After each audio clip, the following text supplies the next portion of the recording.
Actor Dylan Sprouse is a longtime D&D player, so I talked to him about his characters, acting, and also brewing mead.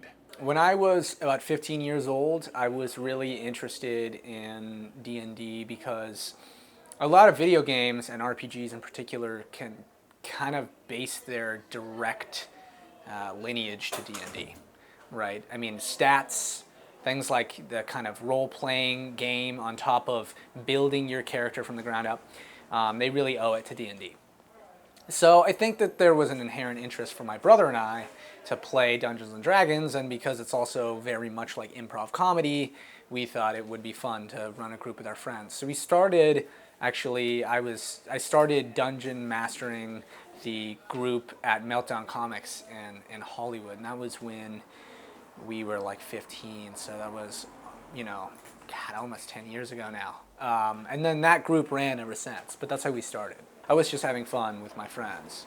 And we love Meltdown Comics, and back then we were in there all the time. So it was a way for us to continue to be hanging out in Meltdown with our friends. And so I think that, yes, if you dissect any game like this, I think there is a certain element of escapism or catharsis.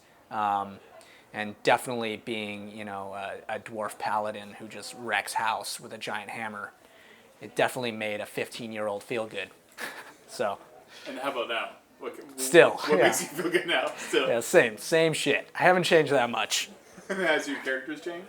Yes, actually, I've played almost every single character or class in D&D now, barring Bard, someone I don't play, because I feel like every time you play Bard, someone's like, sing! And I'm like, I don't want to fucking deal with that shit.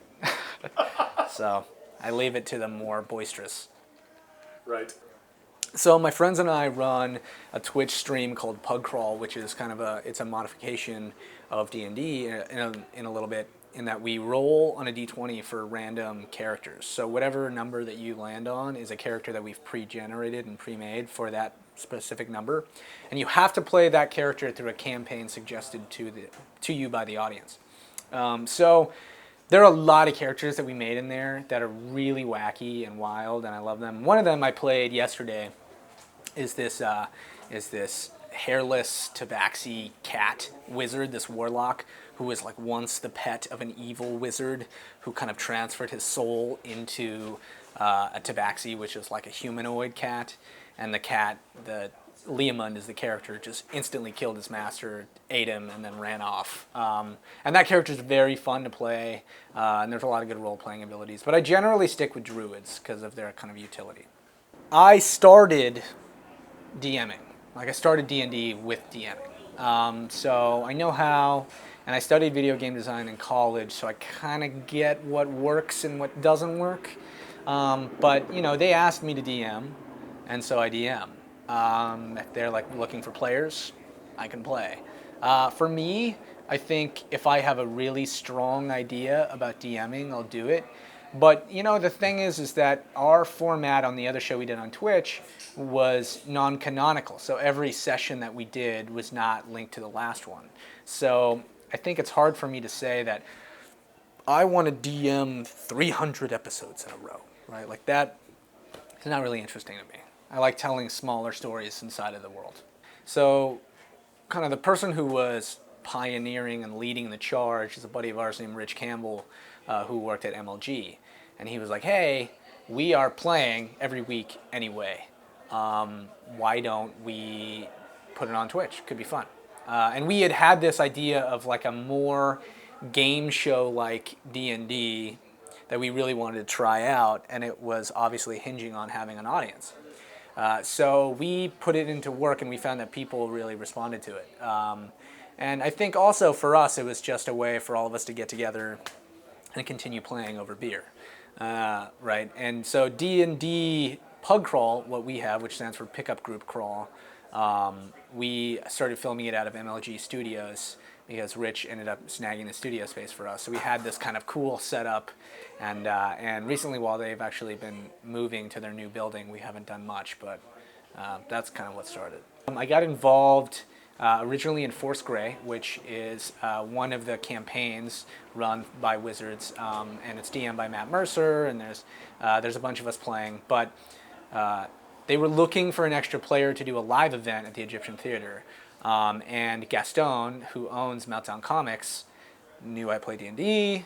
He knew I did it all the time, and he was like, "Hey man, are you interested in doing this for Wizards of the Coast? Because they're looking for an extra player who can actually perform live." And I was like, "Fuck yes." So I stepped into the role and then kind of been with these guys ever since. I always find it suspicious when actors are like, "Yes, I only like to act in downtrodden roles in which I can rise up out through." I'm like, bullshit. Fuck you.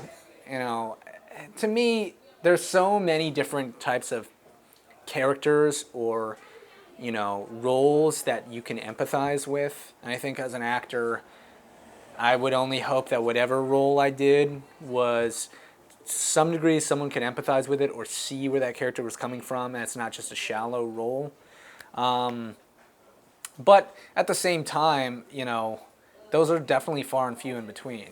It's like there's a million script writers out there, and probably 7 of them are good. So, like, at the same time, I don't know. I'm not super picky. I don't have like an extreme prejudice against characters. I generally, if I'll take a role if it's fun too, or if it's in like South Africa, I'm like, I'll go to South Africa. Yeah, that's always a good one.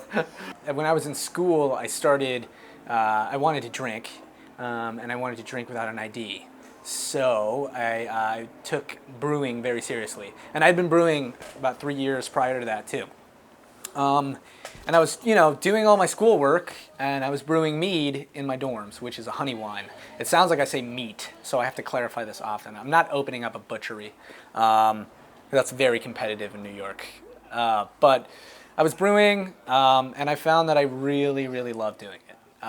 And I've always been like a pseudo artist, right? As I studied art, and I loved drawing and expressing that, and so I found that this was very akin to that. Brewing, it's just a very tangible art that you can directly consume, and so I found that to be a really fun expression for me. And so now I'm opening up a brewery in Brooklyn, and we are probably set to open in September, but that has been definitely a strong passion of mine.